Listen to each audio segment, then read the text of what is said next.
It's the Awesemo NFL DFS strategy show. Week 10 final look.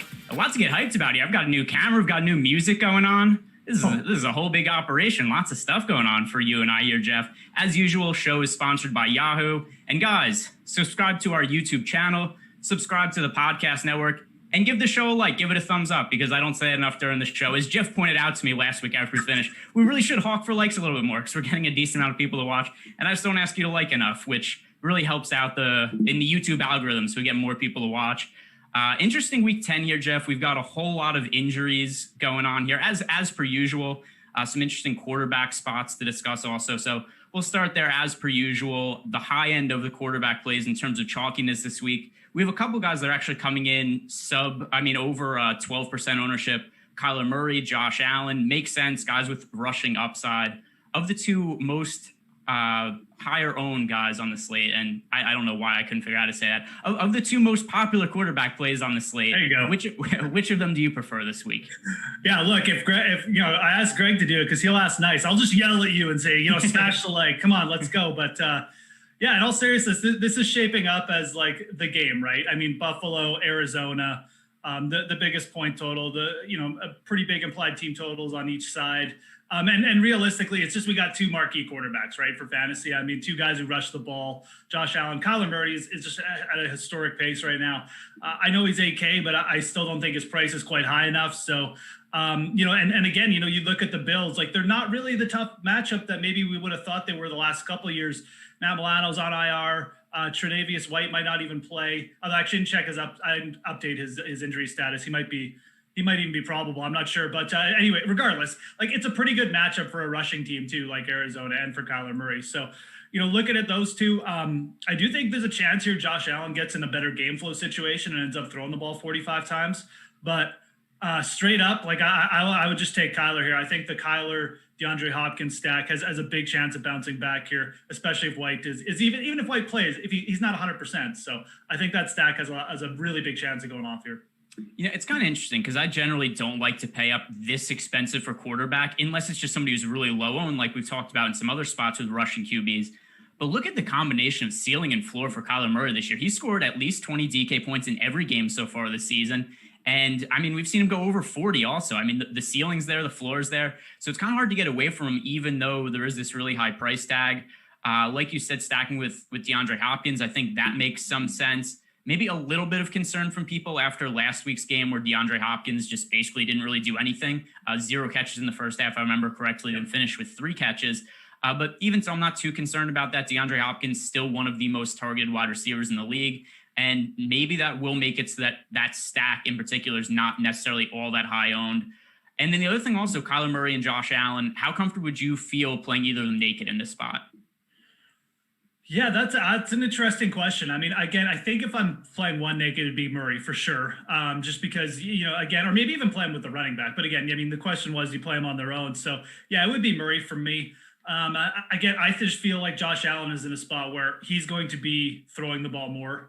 Most times, like more like 60% of the time, he's going to be throwing it more than Kyler Murray kind of in this spot. That's kind of what, the projections are saying, right? So to me, that means like a Steph Diggs, John Brown stack is more in the cards. And look, you have John Brown there getting more targets. He's going to get secondary coverage as well. So to me, if I was playing one naked, it would be Kyler. He's also more expensive, and like the Kyler DeAndre Hopkins stack will cost you more, right? So playing him without anyone is going to be kind of a more unique way to go about it, because I think most people are going with Hopkins there. So yeah, it's an interesting question. I mean, I think it's probably viable with both guys, but I think Kyler is also interesting if you want to get like a little unique. Like I said, Chase Edmonds, I do kind of like that stack, especially with rushing quarterbacks. Maybe this has some, we have to wait till the Kenyon Drake news, but you get exposure to all the touchdowns if you go Chase Edmonds and Kyler Murray. They're all going to come either on the ground or through the air. And if you do get lucky and maybe get like 1 or even 2, passing to Edmonds, and it's a massive stack. So my favorite pivot play here, and it's weird to think of him as kind of a pivot play, but Russell Wilson is coming in at just a fraction of the ownership of those guys, which I mean makes sense from the standpoint of Kyler Murray and Josh Allen going against each other, game that's expected to have a ton of points scored in it. So a lot of people are looking at it and they're going, hey, this is the game to stack this week. totally reasonable. I get that. But we're at a spot now where Russell Wilson has a third, maybe even a fourth, the ownership of those guys. I think that's the way to go. That's probably the quarterback that I'm going to want to have the most exposure to. Russell Wilson has just as much upside, probably even more than any other quarterback on the slate. The matchup against the Rams, maybe not ideal, but even so, it's Russell Wilson. He's somebody who I really consider to be matchup proof just because of his ability to run, and then also because they're having him throw the ball a million times a game. So Russell Wilson also has had some struggles as of late, a lot of turnovers in the last few weeks, but even so, it's not killing his fantasy production. He's still putting up pretty big fantasy games. I think I'm pretty confident that he's going to have a good game against the Rams. The one thing that does make him a little bit of a headache, of course, is who do we stack him with between DK Metcalf and Tyler Lockett? But that aside, what do you think of Russell Wilson as a pivot off of the more chalky quarterbacks in the same price range? Yeah, man. I mean, this is 100% agreement. Like this is just a perfect pivot spot. I mean, you're getting Russell Wilson, a guy who, the Seahawks throwing the ball a ton, still banged up a running back. And everyone, it's a big scary offense, or scary defense, of the Rams. I mean, this team isn't that good. I mean, Jimmy Garoppolo threw for 3 touchdowns against them like a few games ago. I think they've kind of been beating up on some weaker quarterbacks too. Like they've had Daniel Jones, Kyle Allen, Nick Foles, Tua in his first game. Like they have not had a murderer's row of quarterbacks. And when they did face Josh Allen, he threw for 311 and 4 touchdowns. Like this is such a good pivot spot. Under 5% owned for projections right now. Even if he gets up to like 7% owned, Greg, like that's fine, because Kyler and Josh Allen are going to soak up a ton of ownership. I do like Justin Herbert as a pivot too, but again, we're looking at the Awesemo projections, guys, and I definitely do recommend checking out the site. These ownership projections get updated, as we go into lock. They're super valuable. Definitely check those out. But again, like if Herbert's going to be slightly higher owned, I'll take Wilson here at if he's a couple percent lower than Herbert. I love this play too.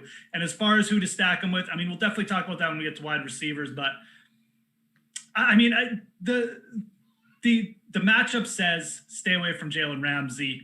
At the same time, it's going to create lower ownership on DK Metcalf because everyone wants to stay away from Jalen Ramsey. So that's what you have to deal with, I guess. That, like you said, that is the one headache. Maybe this is the week they both go off. I don't know. Well, at least one benefit we have, and we'll definitely have this when we get to running backs, there's a ton of value this week. So there's no concern about finding salary to pay up for it, like there have been on other weeks. Like I know last week definitely ended up being a little bit of a salary crunch as I was finalizing my lineups on Sunday. We're not going to have that issue this week. There is all the salary in the world to pay up for whoever you want. So that is definitely going to impact lineup construction. Looking down the ownership for this week, it's pretty concentrated at the top of the quarterbacks, much more so than usual. And that kind of makes a bunch of guys, like I mentioned, Russell Wilson, kind of stand out as guys we could roster for less ownership. Some other guys that are really low owned that I think stand out. One, Jake Luton, who last week was somebody who we were actually on a little bit, had a favorable matchup against the Texans, ended up scoring a ton of fantasy points at 4,900. Even had a rushing touchdown, pulled off a nice little spin move like he was Michael Vick in Madden 2004 to score a touchdown. It was like, who saw that coming from Jake Luton? A guy going at the end of the draft who I don't really think people thought maybe a ton of him from fantasy perspective. It's not that we thought he would crush. It was just like, hey, look at the price point is pretty favorable. And then he actually played well, which was a nice benefit. But what do you make of him this week now? People still aren't really on him. A little bit of a tougher matchup against the Packers. Still relatively cheap at 5,400, a little more expensive. But after what we saw last week, are you willing to go back to the well? I would really like to go back to the well here. The problem is the weather in Green Bay looks like it's going to be a factor. We're talking like 20 mile per hour winds, probably some snow and ice. It is kind of off and on here. Like the really bad stuff might not come till later in the day, but right now it looks like it's going to impact the game at least a little bit. So I would really like to go back to this spot. I think this is actually a really good matchup against Green Bay.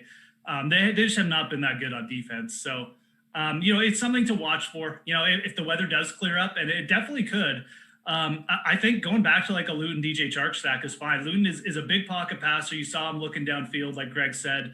He just looked more comfortable. He's a different type of quarterback than Gardner Minshew. So, I mean, Minshew's more trying to just create plays on his own.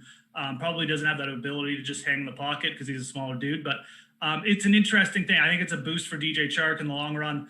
I'm just not sure if this is the spot. I think if I'm going to go cheap, I'm probably looking at Tua here this week. I really don't mind that play against the Chargers. I think the Chargers will be able to put up a little bit of points here. I think the Dolphins are getting a tad bit overrated at this point. They did get a little lucky to take that game last week against the Cardinals. I think the Chargers at the very least are going to be able to put up some points here. So I think that could make Tua very viable at 5,600. And again, we said, he's getting more comfortable. He's running more. I think like a Tua Devontae Parker stack is not going to cost you much. And I think it could be in play this week.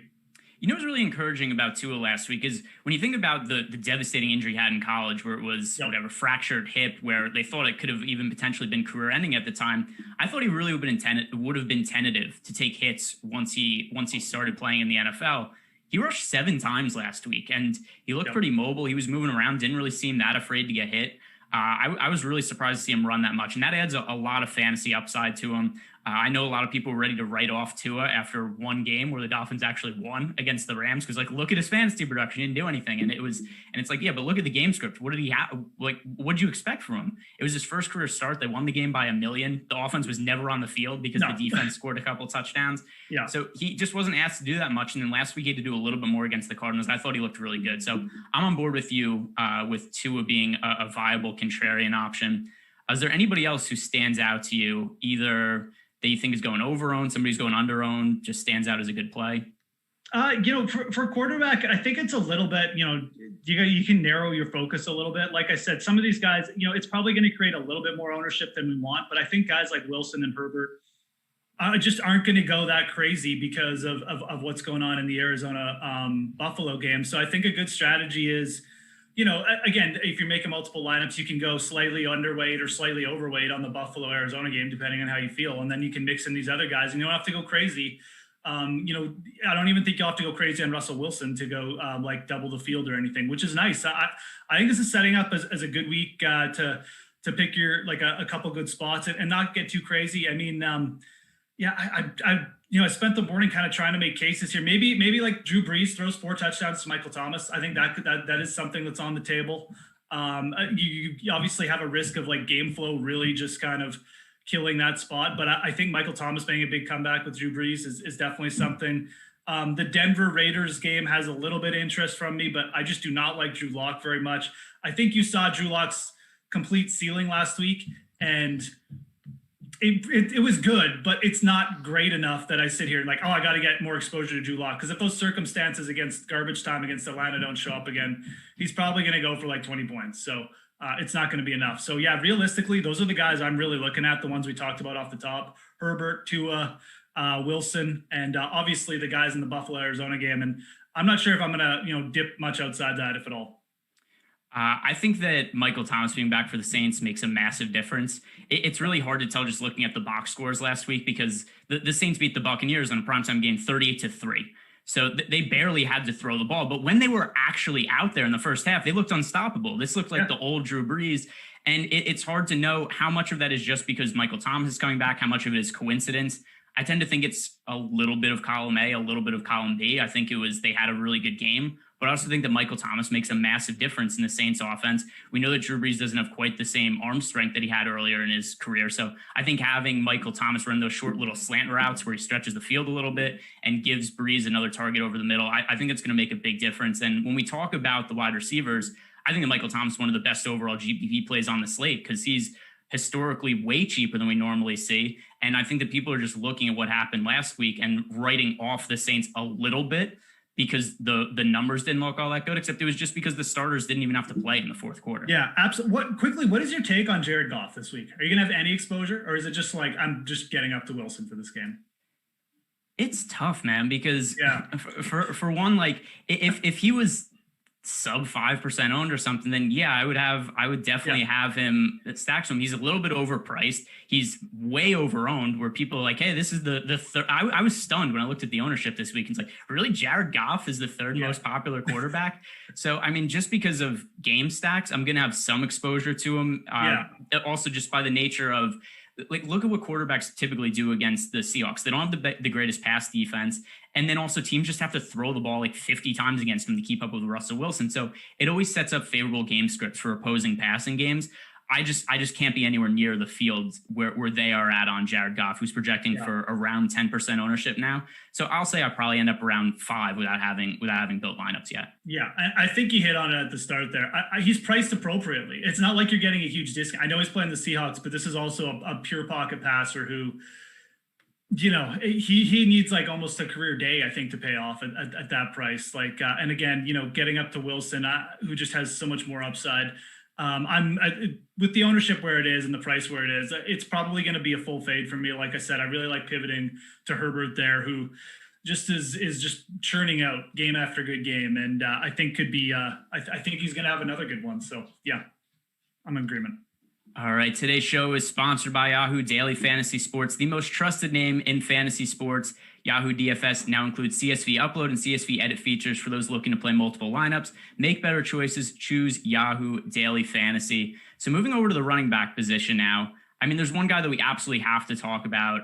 You know who it's going to be. And I don't really have a hot take here or anything. It's Mike Davis. Just play him. Like, I know people are trying to go crazy on Twitter, where I wrote an article earlier in the week and people are saying like, oh, everybody's going to play Mike Davis. You don't want to play him. It's like, he's $4,000. I get that he's had a couple of bad games in a row without Christian McCaffrey, but is scoring 9 fantasy points at a 4,000 price tag. It's not even going to kill you. He could end up in the optimal lineup scoring 9 fantasy points at 4,000. And the upside is clearly higher than that. I mean, we've seen him score as many as, was it almost 30 fantasy points in the game against the Falcons? The matchup isn't necessarily ideal against the Buccaneers, but so what? He's involved in the passing game. He's going to score probably a floor of like 8 fantasy points, upside to score 30. If you get anywhere in the teens, you're probably dead if you don't roster him. Just play Mike Davis.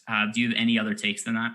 Oh, man, I so want to fade him and just, say I'm going to have no Mike Davis. And look, there's a reason behind it. It's because we do have some really interesting plays in the 5K range too.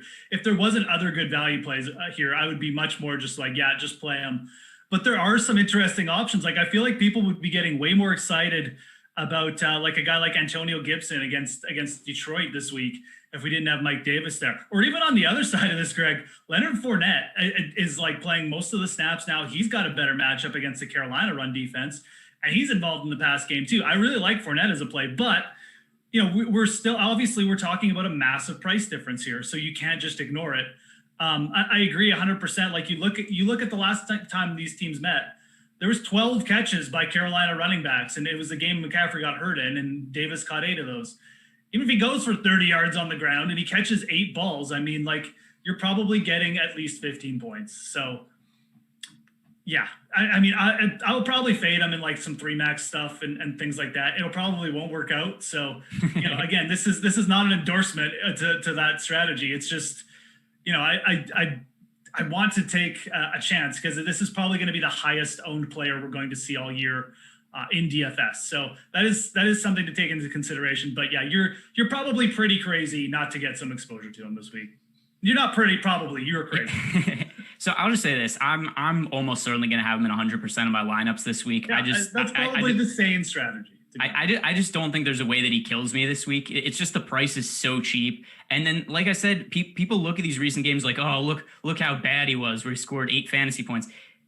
And like I said, so what? That might even be fine at his price point.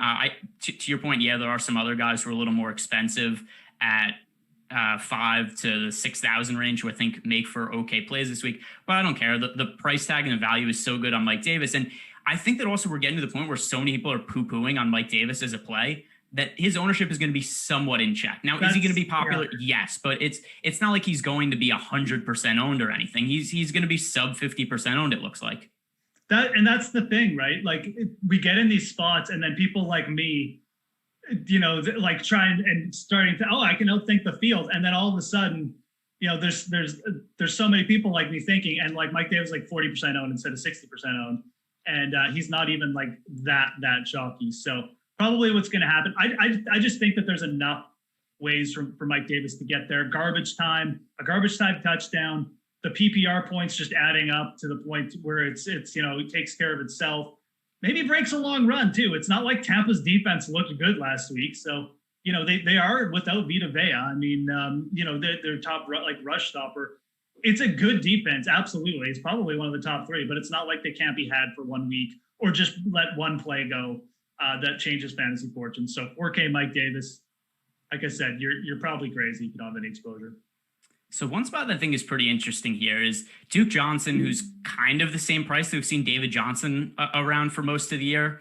A little bit cheaper at 5,000. With that said, David Johnson has not been all that good this year. And I know that people just like to plug in whoever the backup is that's coming in for the starter. That always screams value in DFS. But given how little production we've gotten out of David Johnson, which I'm aware of, I play David Johnson all the time this year. It has not gone well when I rostered David Johnson this year. And I do think it's interesting now that Duke Johnson comes in at around the same price tag and everybody's like, hey, we're going to roster a ton of Duke Johnson this week. And obviously the ownership is a little bit kept in check because of Mike Davis there. But is there anything that leads you to believe that Duke Johnson is going to be massively more successful than David Johnson has been? Not really, no. This is not a player I've thought much about this week. Again, because you have Mike Davis there at 4K, and then you have some other players that are going to be lower owned than Duke Johnson in a similar price range. I mentioned Gibson and Fournette. And look, I'm not saying like those guys are necessarily great, but I like the spots better for them. Cleveland coming off a bye. They've given up some points, but this game is going to be ugly too with weather. I'm not sure how much the ball is going to be moved. You remember the last Cleveland ugly weather game, Greg? Nobody scored any points.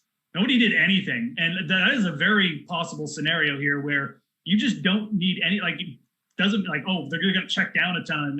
They just won't move the ball if it's like that again. That's what happened last time when the weather was that bad. So Duke Johnson just not really that much on my radar. The other thing, I've never been like a Duke Johnson guy. I don't really think he's that good, like Greg said.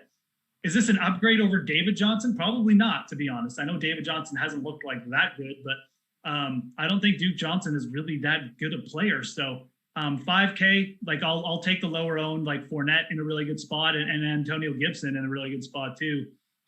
Those are the players I'm looking to pivot off of David Johnson right now, because he is projected right now. We got him as the fourth highest owned RB on the slate. Yeah, I'm definitely going to have some exposure to Duke Johnson, mostly because here's where I think he's going to have more success than David Johnson, or at least where he could. And it's the passing game work, because when we see Duke Johnson on the field, he generally gets some short little targets that'll help him more so on DraftKings and FanDuel. The other thing too is that there's nobody for him to really split snaps with. So when we had David Johnson before with Duke Johnson, each of them were seeing time on the field. We look at what happened last week after David Johnson went out, and Duke Johnson played almost all of the snaps. He was the only running back who got a touch out of the backfield. So I think that him not having to share work with anybody helps him a little bit over what we saw with David Johnson.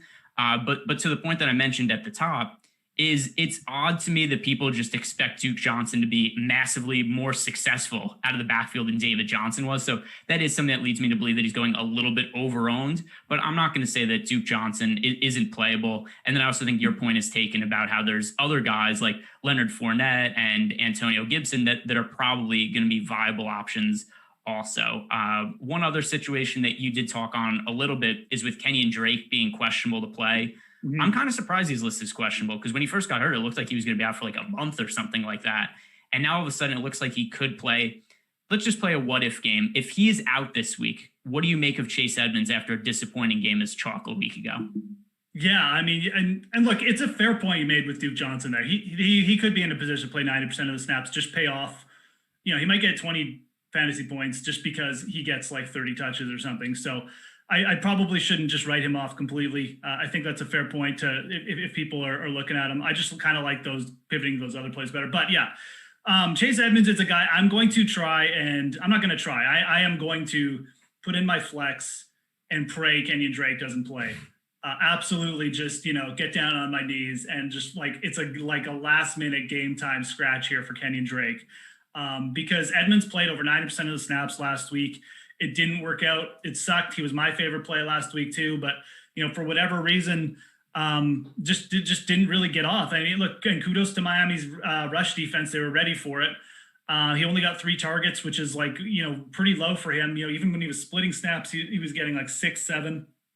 But this is another good matchup. Like I said, Matt Milano out for Buffalo. They have not been a good against the run. I think they're 8th worst in terms of yards per carry. I will go back to the well here. His price is down a little bit as well. And the ownership, most people just are like, okay, I can't play him because Drake's going to be back, or I just don't know about Drake. I will take the bullet there and put him in the flex in a couple lineups. and make some kind of pivot if I have to, or maybe just leave him. Like even just if Drake plays, I might just leave because I'm not convinced that Drake is just going to come in and take like 80% or even 50% of the snaps. It could just be like a situation where, you know, he might just be hanging on the sidelines. I mean, we have seen things like that, like almost an emergency activation or something, right? Edmonds might get the start. If he starts off well, he might still play 70% of the snaps. So I'm going to have some exposure to a much lower owned Chase Edmonds this week. So here's a statement that Cliff Kingsbury gave on Kenyon Drake's status for this week. He said, we want to make sure he feels good pregame and he can do what he does best. If not, he won't go. So what I read that as is he's going to be a game time decision. And we've talked about these a little bit in recent weeks. There was one with Josh Jacobs last week where we ended up getting news ahead of time that he was going to play. And then there was Chris Carson a couple weeks ago where he ended up being ruled out. And then we got DJ Dallas as a really, really strong value play at almost no ownership. So we look at Chase Edmonds a week ago where he was, around 30% owned in tournaments, was one of the most popular plays, didn't really go well. But even so, there's a reason that many people were willing to roster Chase Edmonds a week ago without Kenyon Drake. And if Drake is out again, people just aren't going to be on Chase Edmonds. Number one, we're probably not going to get news on Kenyon Drake before lock. And the other thing also is just people are going to have a sour taste in their mouth after what happened with Chase Edmonds a week ago. But like you said, he played 96% of the snaps last week. He was on the field almost every play. It just didn't end up leading to fantasy production. And that is definitely a little bit concerning. But with that said, with that many snaps played, chances are that with his talent, his ability to catch balls out of the backfield, he's probably going to have a good fantasy game if he plays that many snaps again. I love Chase Edmonds this week, and I really hope that Kenyon Drake doesn't play. Yeah, absolutely. That would be the best case scenario. And like I said, I mean, you're going to have to take a chance. The one nice thing about it too is, Greg, like we have 6 late games this week? That was like, I don't even remember last time we had that many late games. So you're going to have pivot options, like putting him in the flex there, which is nice. I mean, you're going to have a lot of pivot options if you really want to get off him. But like I said, I think this could be a situation where Edmonds, maybe like even if Drake is active, he might play 60%, maybe even 70% of the snaps and still pay off. So, we've seen him be very productive with Drake in the lineup. I will force myself to play him in a couple lineups for sure. I'll be doing that too. And then your point is also well taken, where we have 6 late games and 5 early games. I don't know what it is. We're all of a sudden they're like, hey, overhaul the schedule, because I don't think we've had more than 3 or maybe 4 late games the entire year. And now they're like, hey, we're loading the late slate, which is great for us in terms of late swapping, because that does minimize the risk of playing Chase Edmonds, getting a bunch of exposure to him, because this isn't like other situations we've had where it's like, hey, if you want to roster DJ Dallas, as I went heavy on him a couple weeks ago, the reality was if Chris Carson ended up playing, I was going to kind of be screwed in that situation, because there wasn't going to be a place for me to late swap to. Yeah. Plenty of late swap opportunities. So I certainly recommend getting some exposure. Funny you bring up Carson too, because Carson is almost the exact same price on DraftKings, and he's questionable as well. So you might have a perfect pivot spot. Maybe Drake gets activated and you just pivot to Carson if he's active. I'm just throwing things out there. I think Carson's going to be risky, but I do think if he's active, he's probably going to get the majority of the snaps. So it's certainly not a bad situation there. If he gets active, I could see Seattle just trying to run the ball a little bit more, slow things down after last week, but maybe playing with Russell Wilson too. He's had some big games with Russ. So lots of, like we said, lots of options here to think about. So something that's interesting, if you look at the chalk of the position, is we have Aaron Jones is the most popular expensive running back, and then we have Devontae Adams is the most popular expensive wide receiver. We've seen this happen a ton this year, where people are just building lineups and they're like, hey, we're just going to play all of the guys from the same team. I get that it's a really favorable matchup against the Jaguars, but what are the odds that Aaron Rodgers, Aaron Jones, and Devontae Adams all have big games at their price points? I don't think it's all that likely. So with that said, which way are you leaning here? I know the weather's a little bit of a concern, but Aaron Jones at his expensive price tag or Devontae Adams at his expensive price tag? Yeah. I mean, I guess I showed my hand by not talking about Aaron Rodgers in the quarterback section. I'm more prone to just going with this is going to be the game where the touchdowns flow back to Aaron Jones. Look, again, yeah, some of it is the weather. I mean, I'm not sitting here saying that like, because there's some wind, Devontae Adams can't catch 15 passes. That's definitely a scenario that can still play out. So, again, if I was making 100 lineups, I would try and have a little bit of exposure to the Green Bay pass game too, as some kind of hedge, but I would be more overweight on Aaron Jones in this spot. Jacksonville run defense. We have a team coming in at home, two touchdown favorites. the one thing that scares you from Aaron Jones and why this ownership scares me a little bit is Jamal Williams is still still a good running back. He's still going to be involved. He's coming back this week, but realistically, you look at the slate. No Dalvin Cook, no Christian McCaffrey. I know Kamara's there. He's priced up at 8,200 though. Aaron Jones is the closest thing we have to like a Dalvin Cook this week. Like realistically, this is a player who can get you 3 touchdowns in the right circumstances. So I am kind of down with this play. There's probably going to be a lot of Mike Davis, Aaron Jones lineups this week. That's something to think about. And again, it does kind of like, maybe you use Mike Davis and you pivot off of Aaron Jones, but I kind of like using Aaron Jones and pivoting off Mike Davis to make a little bit of unique lineups. And again, I'm not saying you have to use no Mike Davis. I'm just saying when you're doing your Aaron Jones lineups, something to think about. That's going to be a big combo, Davis and Jones this week. So I do like Aaron Jones. I'll like I said, if I was who would I have more exposure to? It'd definitely be Jones over Devontae Adams. Yeah, I'm in the same boat as you, especially if the weather does end up being a concern. Just what we know about how weather, wind, snow, cold weather, how that will affect fantasy is it generally tends to mean that teams skew a little bit more towards the running game than the passing game. And look at what happened the last time the Packers were in a win game. I get that Devontae Adams ended up scoring touchdowns because they just threw to him on the 1 yard line, but he had 7 catches for 53 yards. That gets kind of canceled out because he scored 3 1 yard touchdowns in that game, which was super annoying for me because I was just off that game because of the weather. But still, you have to look at that line that Devontae Adams had. And if the weather ends up being a factor, do you really want to look at Devontae Adams and say that, hey, somebody with 7 catches for 53 yards in his last game, we're just going to expect him to score 3 touchdowns again from the 1 yard line? So I think that what we've seen from the Packers in bad weather games this year, I would definitely skew a little bit more towards the running game because they just didn't throw the ball that much. They didn't really take looks downfield the last time that we saw them in this sort of situation. One other guy here I want to talk about before we move on from the running back position. I think that Alvin Kamara is a really good pivot off of Aaron Jones because there's so much ownership going to Mike Davis and Aaron Jones.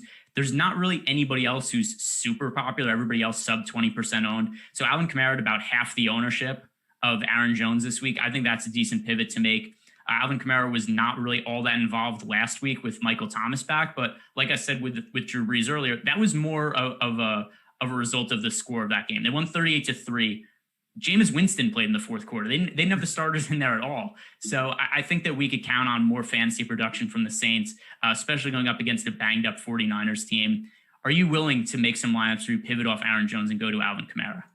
Yeah, it's a bit of a similar situation, is it, with like Michael Thomas and Kamara? Like one of these guys is probably going to have a monster day.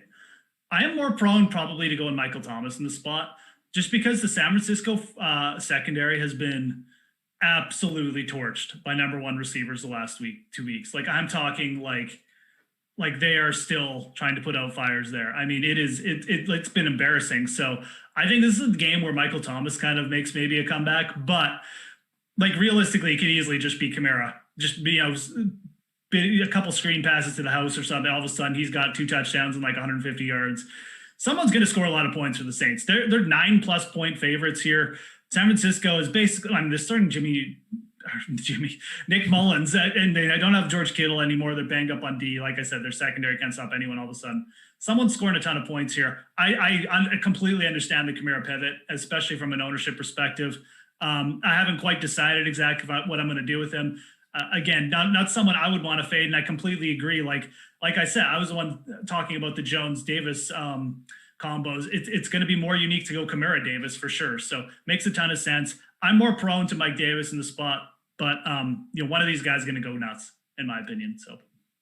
So now as we transition over talking about the wide receivers, I mean, we'll pick off right where we left off there with Michael Thomas, because I think it's a good point to move over. So Michael Thomas at 7,400 projected for 10% ownership.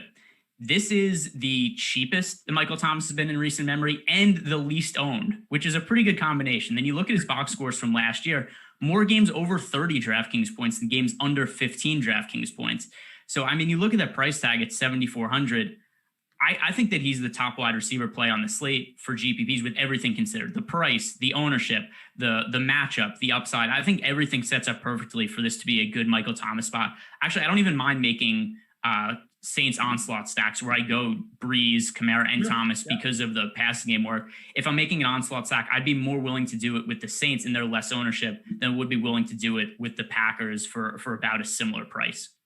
Yeah, and look, like the Saints are big favorites, so I guess you could sit here and we could say, oh, well, how much is Drew Brees actually going to throw? But it makes a lot of sense for the Saints to get Michael Thomas back involved. Like, this is a team with playoff Super Bowl aspirations.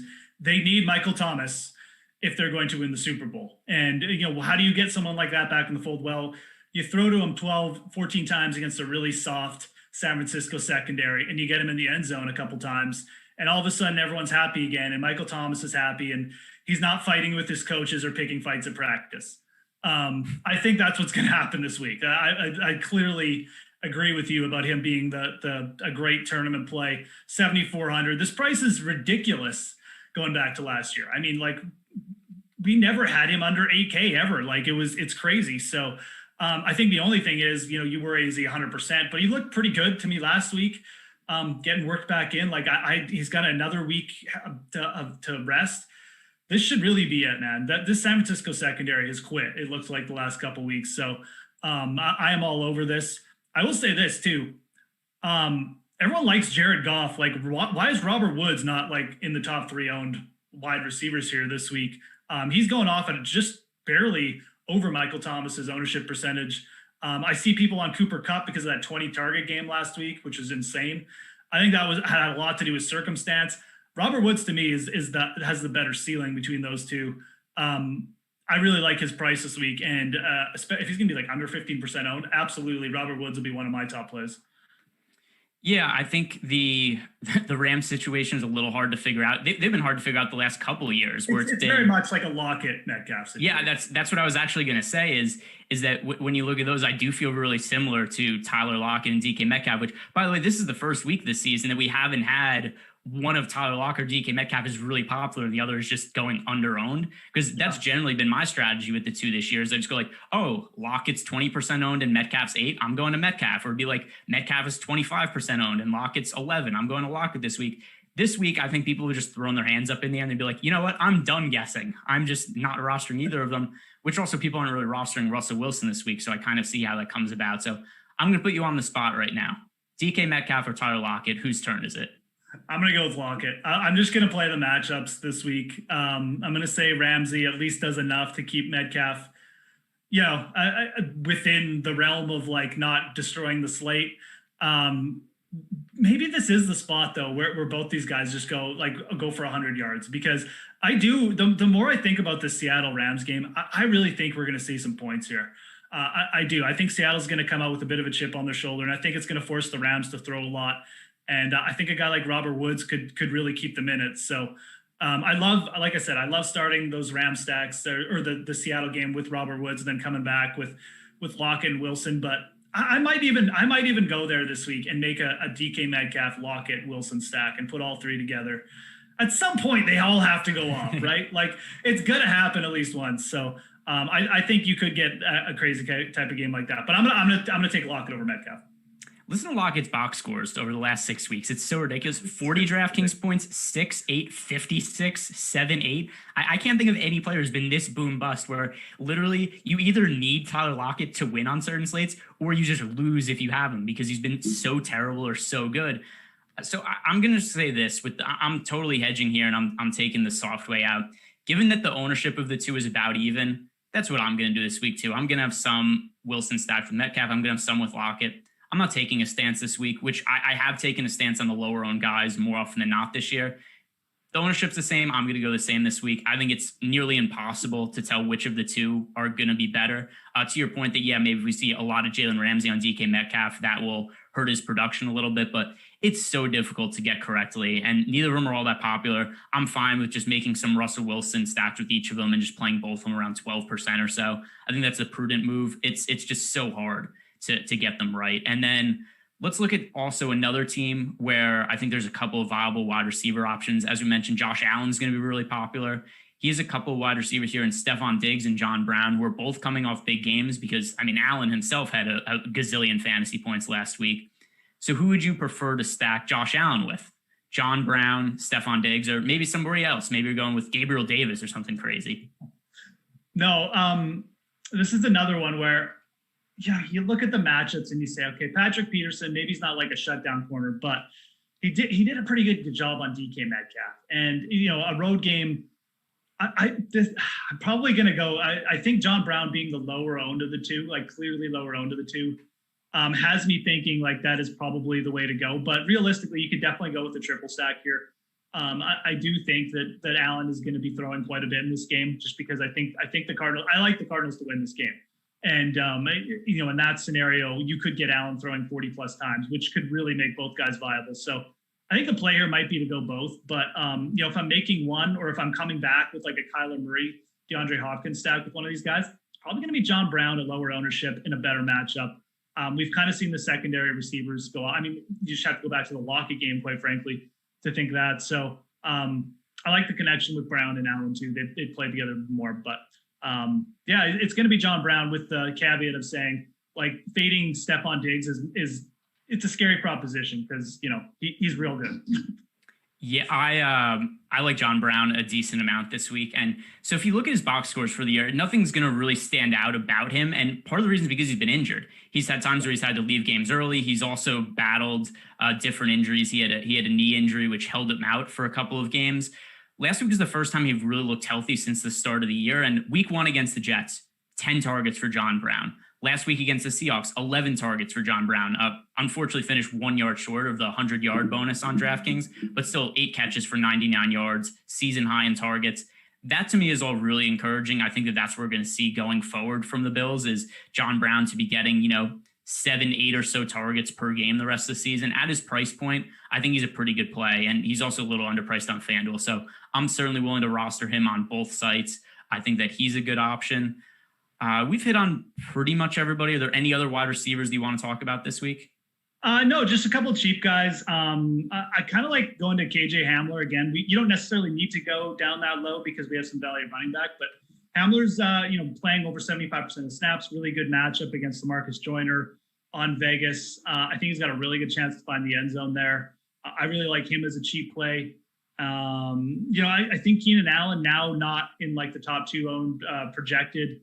Again, going him and, if Keenan Allen is still going to be 20%, like, again, stacking with Justin Herbert makes a lot of sense.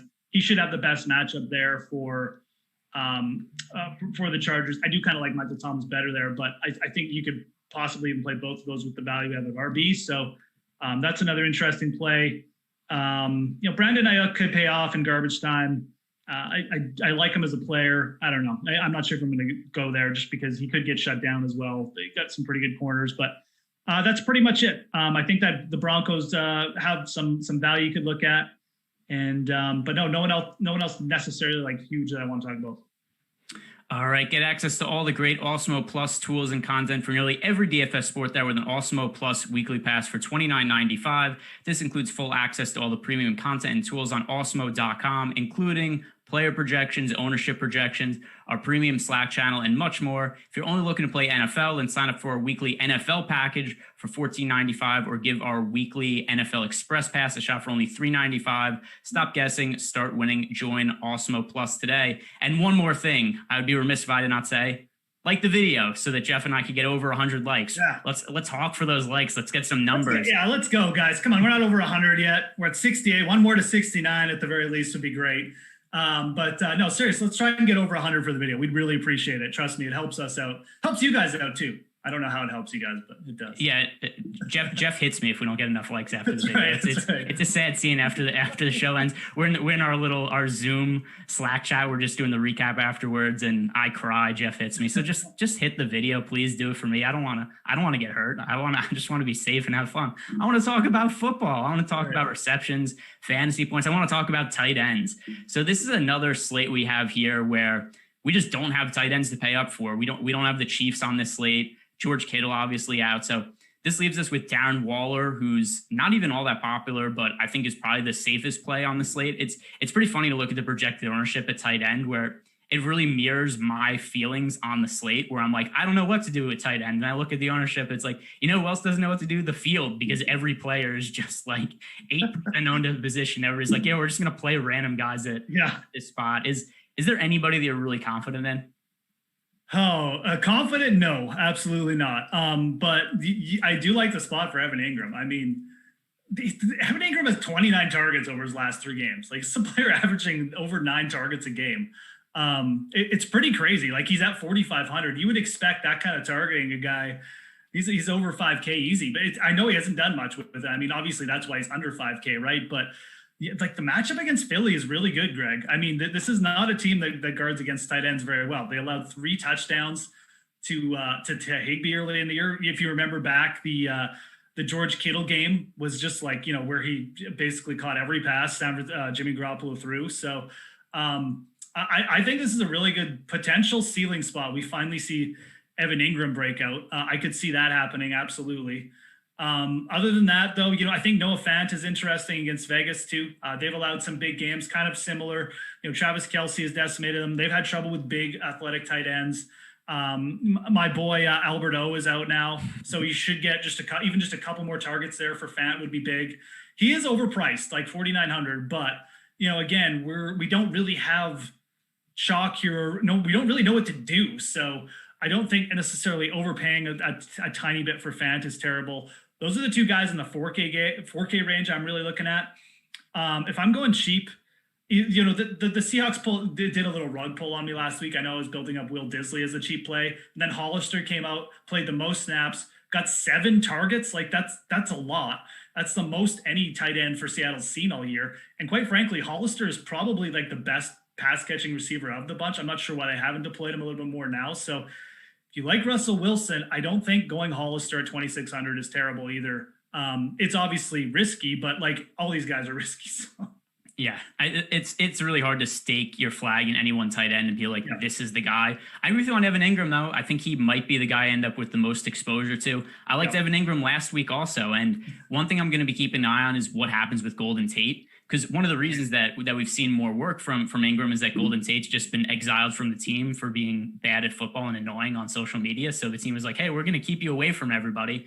And then you look at Evan Ingram, who with Golden Tate inactive last week, 10 targets, only caught 5 of them, 48 yards, did score a touchdown. So he had his best fantasy game of the year. One thing that's kind of nice about all the targets that Ingram's getting, the floor is pretty high. And I think given how difficult it is to fill the tight end position this season and this week in particular, I mean, it's kind of nice to have a guy in Evan Ingram who's had at least 9 fantasy points in 6 of his last 7 games. That's just not production we could rely on from any other tight end for the most part. If you want to pay up, then Darren Waller, obviously he's relatively safe. He's had a good season. He's just going to cost you a little bit more. I assume that's what people are going to do in cash games is just go like, hey, I'm going to go Darren Waller because I feel like I'm going to get points from him. If you were building a cash lineup right now and salary was not an issue, which tight end would you plug in? I think it would probably be Waller for me, but I'm not all that confident in that either. Yeah, if salary is not an issue, it's pretty hard to go off Darren Waller, right? I mean, this is a player who's consistently getting targets. I mean, I like Ingram, but Waller's probably a better player at this point too. They don't have, they just don't throw to their wide receivers much too with Vegas. So, I mean, actually the Giants don't either, but I mean, look, if salary is no issue, absolutely Waller. If salary is an issue, I think I'm fine going down to Ingram though, because that is a pretty big price difference. I know a couple guys in chat asking about value rankings. I'll throw out a couple things just from the site. We do have, Awesemo does have Hunter Henry and Dallas Goddard ranked as better values, but from a points projection, then Evan Ingram. From a points projection, who do we have here? Oh my God, what am I looking at? Waller is the top projected play at tight end. So there you go.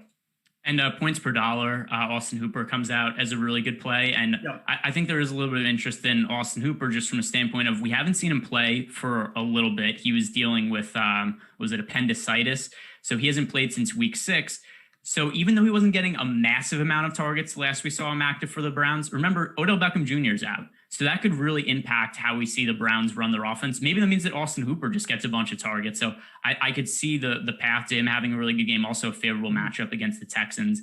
One other guy who I think we should talk about, Dallas Goddard, who another guy has dealt with injuries this year, as is everybody on the Eagles. If you're an Eagle, if you get drafted to the Eagles as a pass guy, just be like, oh, well, I guess I'm going to be hurt a lot over the next 10 years because that's what happens to every single wide receiver, tight end on the team. Zach Ertz out, Dallas Goddard coming back from injury, only got 1 target week 8 against the Cowboys. But what do you expect from Goddard this week? Yeah, Goddard's range of outcomes feels like Ingram. I'm pretty comfortable saying he'll get 6 or 7 targets at least, like as a floor. I don't know what he's going to do with those targets. He could get 6 catches for 30 yards. It wouldn't surprise me. Goddard's range is way bigger. He could get 2 targets. He could get 12 targets. He could go for 30 fantasy points. He could go for 3. That's kind of my feeling on Goddard right now. He's a really athletic dude. The matchup maybe isn't as good though as people are thinking. Like I said, I think the matchup for Ingram is so much better, which now that we have them, kind of projected to be very similar owned, that's kind of got me leaning Ingram. Goddard even possibly higher projected owned. So, Giants only allowed two touchdowns to the position. They've only allowed 34 receptions to the position. The Giants are a pretty solid defense. I think that's what people sort of maybe just forgetting at points this year. Doesn't necessarily mean that you have to fade Goddard. Like I said, he's a big athletic tight end. He could easily he can go off kind of against anyone, I think. But it's probably going to be a spot I fade as much as I know this could be the spot that kills me this week. Although I don't think he's going to get so chalky that it'll be crazy. But I basically prefer Ingram over Goddard here. Yeah, if I have to say one positive about Dallas Goedert coming back from the ankle injury, he did run a route on 85% of Carson Wentz's dropbacks. Just nothing came of it. And there's a couple reasons why. Actually, really only one reason why, and it's Carson Wentz was terrible. That game against the Cowboys, they were favored by 10.5, 9.5 points, somewhere around there, and they just couldn't score. And even when they did score, it came from defensive touchdowns, so the offense wasn't on the field all that much. But yeah, it's kind of hard to know what to make of the Eagles' offense in Dallas Goedert. I'll say this before we move on from the tight end position, because there was a bunch of names we threw out. Here are the 3 tight ends that I think I'm going to have the most exposure to this week: Darren Waller, Evan Ingram, Austin Hooper. If you had to pick 3 tight ends, just to narrow it down so it doesn't seem like we talked about 30 tight ends here, which are the guys you really want to hone in on? Yeah, so I'll throw out Hollister, definitely Ingram, and I'm probably going to say Fant over Goddard. I do think the Philly offense could get on track a little bit this week. Just they're coming off a bye. They get Miles Sanders back. We didn't really talk about, but has some PPR upside too. But yeah, I'll say Fant over Goddard for me right now. All right. My favorite position to talk about, the defense and special teams.